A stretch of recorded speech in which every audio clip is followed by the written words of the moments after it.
ramen bowl about to be busting. People always ask me, if God is real, why do all of these bad things happen? First thing, God gave us free will so that we can love him and it actually be real love, because we chose to do it. When it was just God doing his thing, everything's perfect. There was no death. Lions were laying down with lambs. There was peace. When humans decided to take things into their own hands and not really obey God, this is where it's led us. All of these crazy things happening in the world. We give ourselves the credit when it's something good that happens, and then we blame God for the bad things when we are the reason. Let's talk about this too real quick. God is fair, and since sin is sin, if he punished one sin on sight when it happened, he'd have to do that with everyone. Imagine if God punished every sin on sight.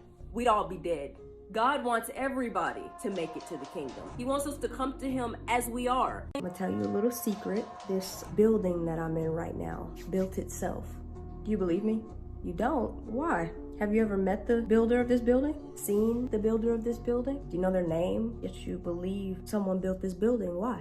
Is it because the building exists and you know buildings don't build themselves? You're right. It's logical thinking. For this building to exist, someone or something had to build it. So if a building is proof of a builder and a painting is proof of a painter, and them existing is all the proof you need to know that there was a builder and a painter, why is creation not proof of a creator?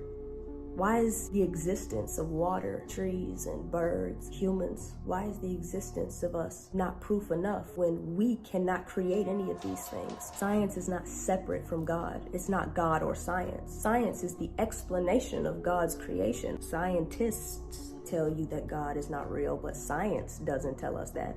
Father, and of the Son, and of the Holy Spirit.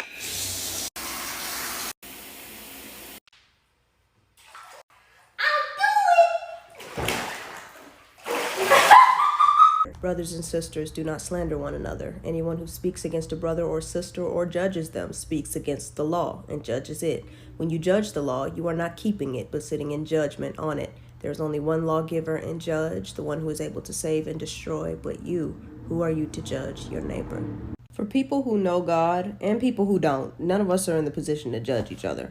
We all got demons in our closet we got to deal with. But specifically for people that know God, a lot of people think that because we know God, it gives us the authority to judge people, when it is the exact opposite. We're supposed to show reverence to the only judge, which is God and Jesus, whom he has given authority to. All the rest of us are just human, that are just blessed enough to benefit from God's grace and mercy if we choose it. But unless God tells me to do something or say something to someone, and I already know God, I know he's not going to tell me to go judge him or demean him or be rude in any way. I'm going to mind my business and focus on the things that I need to fix so I can stay as close to him as possible.